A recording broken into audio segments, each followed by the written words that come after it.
धन्यवाद कुलदीप जी, आपने हम सब लोगों की भावनाओं को व्यक्त किया, बहुत अच्छा लगा। और मैं आशा करता हूँ हमारे अतिथिगण को भी काफ़ी अच्छा लगा होगा हमारी भावनाओं को सुन के। और इसी क्रम में आगे बढ़ते हुए मैं निवेदन करूँगा हमारे जो अन्य अतिथिगण हैं जो आपके साथ बैठे हैं, उनमें से उनको बुला के उनको स्वागत करने के लिए जो के लड्ढा साहब पधारे आगे, और उनका स्वागत करने के लिए राजीव जी खींचड़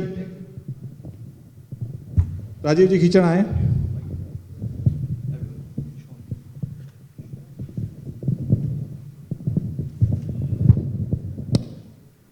राजीव जी खींचड़ हम कार्यक्रम करते हैं। स्वागत है आपका लोढ़ा जी।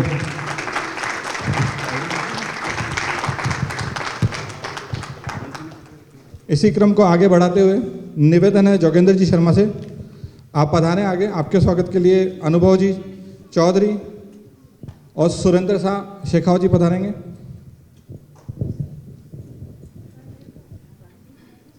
अनुभव जी चौधरी और सुरेंद्र शाह भी राजस्थान एसोसिएशन के काफ़ी अच्छे कार्यकर्ता और साथी हैं। धन्यवाद।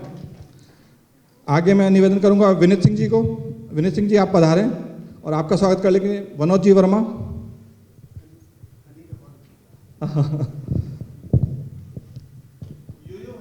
यो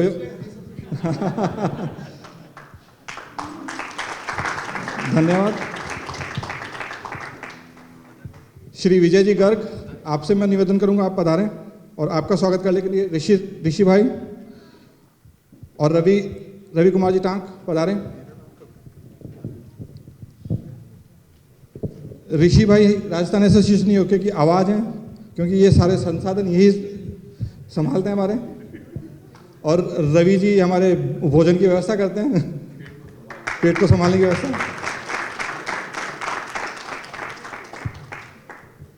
धन्यवाद। मैं आगे राम कुमार जी गुप्ता से निवेदन करूंगा, आप पधारें। आपका स्वागत करने के लिए दिलीप जी पुंगलिया, जो कि राजस्थान एसोसिएशन यूके की एक रीढ़ की हड्डी की तरह काम करते हैं, सबको जोड़ने का काम करते हैं।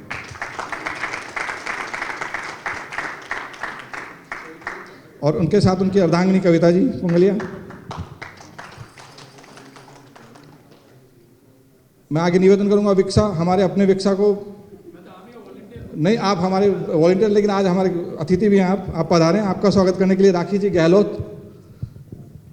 गहलोत हम सब लोगों की बातें आप तक पहुंचाती हैं। सोशल मीडिया का जो कंट्रोल है, जो उसका पोस्टर्स है, सब कुछ आप हमें देती हैं, कम्युनिकेशन हमें आप कराती हैं। धन्यवाद।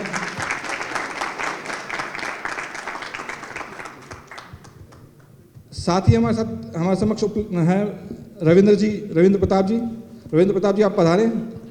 आपका स्वागत करने के लिए मैं आदि बना से निवेदन करूंगा।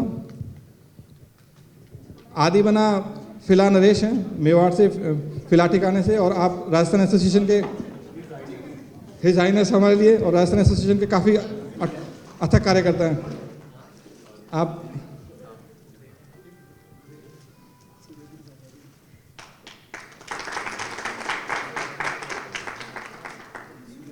श्रीमान मेघराज सिंह जी शेखावत साहब का मैं इंट्रोड्यूशन दूंगा। He is the founder and the chairman and the managing director of MRS Group of Companies and operates in the infrastructure, mining and the hotel business vertically with the central focus on North India. He is a great leader with a visionary and in regenerative development space, as well as the explorer, innovator, entrepreneur, dreamer and the creator. His work is representation of a unique way to live life, carefully preserving traditions of the past, yet framing them in the modern idiom. The hotels Suryagar and the Narendra Bhavan take the path less traveled. These hotels were instrumental in putting this destination on the luxury map of India. He started restoring old forts and palaces to turn them into the cultural hubs and incubation labs for reimagining traditional knowledge systems and local craftsmanship. In 1985, he has started his journey in Jaisalmer to try his first entrepreneurial venture. He took a loan and leased out Narayan Vilas on 8-room property. His first customer were a group of Germans who did not like the property, but the food and the service earned as his great chef as well, and he got the Cartier watch as tip. It encouraged him to start the restaurant called Trio in 1986. Then after he expanded his business towards liquor shops, marble mining, BOT projects, royalty collection. As of now, he is a chairman of group having 70 entities which are engaged in toll collection, infrastructure, hospitality, mining, BOT, OMT projects, real estate and development construction. I would like to welcome Meghra Singh Shekhawat by Surinder Shah, Sumanji, please come on the stage, and Nareshji, Darshanji Gerwa, who is the, okay, and Gyanji Sharma, Bhutraji, and Rajiv Dangaji. Please come and welcome Meghra Shekhawat, please.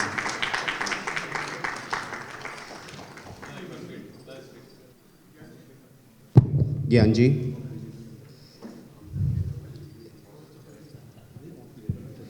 Gyanji is of BJP, National Executive.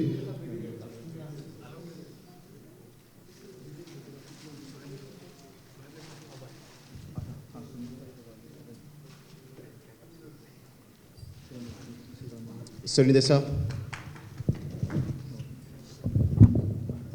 धन्यवाद। अभी हमारे जो मुख्य अतिथि राजेंद्र सिंह जी राठौड़, आप सबको परिचय मिल चुका उनका, लेकिन परिचय के मोहताज नहीं है। फिर मैं कुछ लाइनें उनके बारे में पढ़ना चाहूँगा जो आप सबको शायद और उनसे कनेक्ट करेगी और उनके बारे में बताएगी। राजेंद्र सिंह राठौड़ जी राजस्थान का एक ऐसा नाम है जिसको परिचय का मोहताज नहीं है, उनको सब लोग उनको नाम से पहचानते हैं। आपने 1979 में, जब शायद कुछ लोगों का जन्म भी नहीं होगा, तब उन्होंने राजस्थान विश्वविद्यालय में अध्यक्ष रूप में अपनी राजनीति की या छात्र राजनीति की शुरुआत की थी। आप 1990 से लगातार राजस्थान में विधायक हैं, जो कि एक बहुत बड़ी बात है। 7 विधानसभाएं आपने लगातार जीती हैं और भारतीय जनता पार्टी की रीढ़ की हड्डी आप कह सकते हैं राजस्थान में राठौड़ जी हैं। हाल ही में उन्हें नेता प्रतिपक्ष बनाया गया राजस्थान का।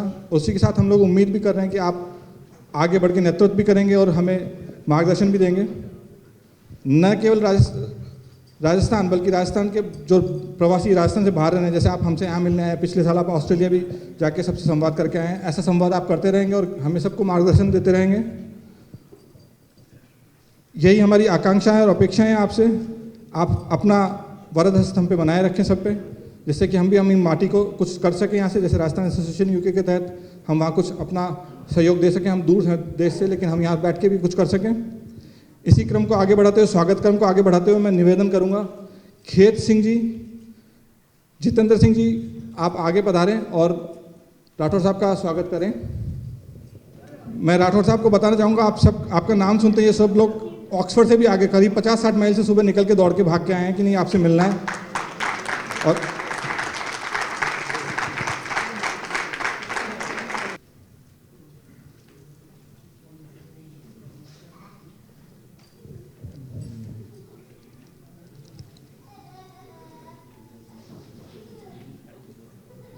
हमसे अपेक्षाएं और आशाएं लोगों की बहुत है। So people are expecting that we should show the real Jeevan. We should show our efforts for the culture. We should show our effort for the food serving. We should show our effort for the registration. We should show our effort for the colorful decorative clothes.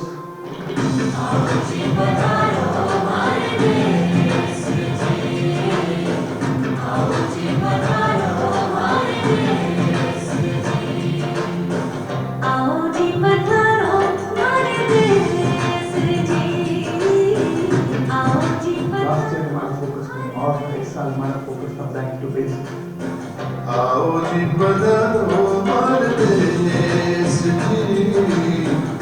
एक साथ एक पंक्ति में बैठकर एक साथ भोजन करना, जहां पर आप भोजन मांगते हैं, लोग आकर आपको भोजन सर्व करते हैं दिल से।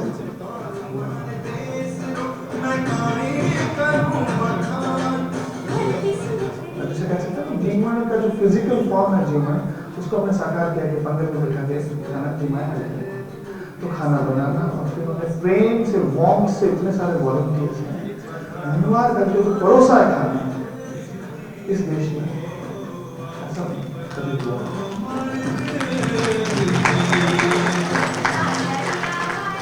ये जीवन। आदरणीय राठौड़ साहब, आदरणीय शेखावत साहब और पधारे हुए सभी मेहमान, आप सबका स्वागत है, अभिवादन है। मैं श्याम सिंह राठौड़ कुछ खास ज़्यादा तो आपको नहीं बोल सकता हूँ, ना मैं इतना बड़ा वक्ता हूँ, पर मैं आपका ध्यान आकर्षण करना चाहूँगा राजस्थानी भाषा के बारे में और राजस्थानी कल्चर के बारे में। जहाँ तक अभी मैं जो देख रहा हूँ राजनीतिक के अंदर जो उतार चढ़ाव आ रहे हैं, जो भाषा की मर्यादा भूल रहे हैं, ये वो कर रहे हैं, मेरा ऐसा सोचना है, और जहाँ तक मैंने थोड़े बहुत भी पढ़ा है उसमें ऐसा लगता है कि उसमें उनका कुछ न कुछ उसकी सोच में, समझ में, जो पुरानी अपनी संस्कृति थी उसमें से वो हट गए हैं। और वो संस्कृति अगर अपने को जब भी वापस मिल सकती है कि हम वापस अपनी भाषा के ऊपर और अपनी जो भाषा में मर्यादाएँ थी, ये थी वो थी, उसका उल्लंघन हो रहा है करके ऐसा शायद होता हो। मैं मेरी तरफ से कोई बड़ी बात नहीं कहकर 2 मिनट में मेरी बात पूरा करता हूँ। मेरे देखने में 2 उदाहरण मेरे सामने कह देता हूँ कि वो भी टाइम था, अब भी टाइम है, क्योंकि हम संस्कृति से भटक गए। पहला मैं उदाहरण देता हूँ, हमारे राजस्थान के अंदर एक फरसून गाँव है जैसलमेर डिस्ट्रिक्ट में, वहाँ पर राजमथाई से आकर के एक जैन परिवार बैठा था, वो सरपंचों में खड़े हो गए। तो उन्होंने क्या किया कि जैसे सरपंच में खड़े हुए तो उधर की मुस्लिम फैमिलीज थे, उन्होंने उनको डराने के लिए, देखे भी जैन है, ये अहिंसा के पुजारी होते हैं, तो उनको बोला कि उस टाइम भी बारूद की बंदूकें हुआ करती थी। तो बोला क्या है यार सेठ साहब, आप तो खड़े हुए, इतना सा बारूद सही। तो वो राजस्थान की परंपरा थी कि वो राजमथाई के अंदर ज़मीन में कंकड़ ज़्यादा होता है, फरसून में बालू मिट्टी ज़्यादा है। तो उसने अपने राजपूतों के ऊपर, अपनी मर्यादाओं के ऊपर, अपने टाइम के ऊपर इतना भरोसा था, उसने उदाहरण दिया था कि आप अपने ठाकुर साहब को बोल देना, आपने उठते ही मुट्ठी भरी थी, उसमें बालू रेत आती थी, हमारे ठाकुर ने जहाँ मुट्ठी फिरती वहाँ कंकड़ आते थे। यानी उतना एक दूसरे के प्रति उस ज़माने के अंदर वो अपनी मर्यादा थी, इतनी अपनी सभ्यता थी। दूसरा उदाहरण मैं देता हूँ अपने ऊंडू गांव से, वो भी मेरे सामने का बात है। उधर सौदर साहब बियाराम जी और सामने थे जय सिंह जी राठौड़, दोनों सरपंच उम्मीदवार में हमेशा प्रतिद्वंदी रहते थे। जब जय सिंह जी राठौड़ एक्सपायर हो गए तो बोला भी आज चौधरी साहब धाप के खाना खाएंगे, क्योंकि भी उनके जो प्रतिद्वंदी चले गए। पर जब बियाराम जी कोटड़ी में आए, उनकी जगह खाली देखी तो उनकी आंखें भर आई और वो बच्चे की तरफ बिलक के रोए थे, क्योंकि तब इतनी राजनीति का स्तर गिरा हुआ नहीं था। क्योंकि अपनी भाषा और मर्यादा और राजस्थानी अगर भाषा होती तो कहावत है कि भाई जो राजस्थान को नहीं, उत्तर भारत को समझना हो तो उसमें जैसे डिंगल और पिंगल 2 भाषाओं में अपना ज़्यादातर इतिहास है। तो कहावत है डिंगल पिंगल 2 आँख हथेरा, उत्तरादरी हानि ये कड़ो दिस कहानी वे देखता। तो कहने का मतलब कि पश्चिमी भाषा के लिए भी मैं बोलना चाहूँगा कि अगर मिल जाए तो अच्छी बात है। और उसका दूसरा उदाहरण है कि अपने जो भी अपने जो ग्रंथ थे वो सारे के सारे जो गद्य और पंथ में लिखे पड़े थे, और जो बात कहने में समझने में दिक्कत होती थी उसी बात को अगर हम काव्यात्मक तरीके से या दोहे से कहा करते थे तो वो उससे ज़्यादा असर किया करती थी। और उसको अगर मर्म को समझने के लिए ज़रूरी है कि उस भाषा को, उस मर्म को समझा जाए। जब अपनी भाषा का भी मान्यता नहीं, हम अपनी भाषा ही नहीं समझेंगे तो हम उस मर्म को कैसे समझ सकेंगे। तो मैं उसका एक उदाहरण देता हूँ कि ये सालावास जो ठिकाना है वो हर्षोलाव के चंपावत राजपूत थे, उनको ये जागीर में दिया गया था। तो उसके ऊपर उनको जब राममान सिंह के टाइम में पोकरण के ठाकुर साहब जी तरफ स्वाई सिंह का उनका थोड़ा अनबन हो गया था, तो उन्होंने स्वाई सिंह के पक्ष में न चले जाए करके उनका जागीरी के अंदर उनको घर में कैद कर दिया था। कैद कर दिया तो मान सिंह जी खुद उच्च कोटि के कवि थे, तो उन्हें कवि की भाषा में वो उधर से निकले तो वो किन्हीं उड़ा रहे थे, यानी पतंग उड़ा रहे थे घर में। तो उसने बोला था, वो उन्होंने एक साकदड़ा में युद्ध हुआ था, उस युद्ध में वीरता दिखाई थी, इसलिए उनको गाँव जागीर में मिला था।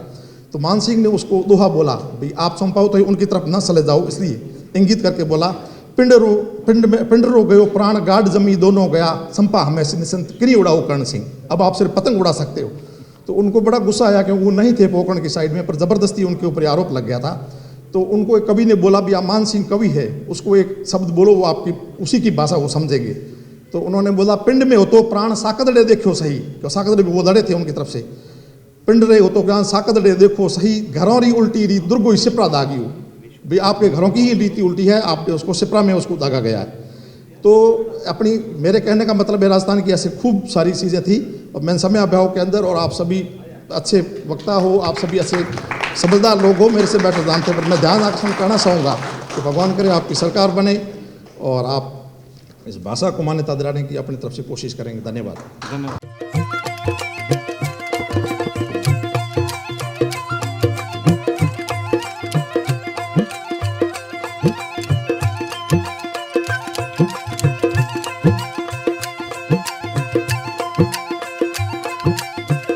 है।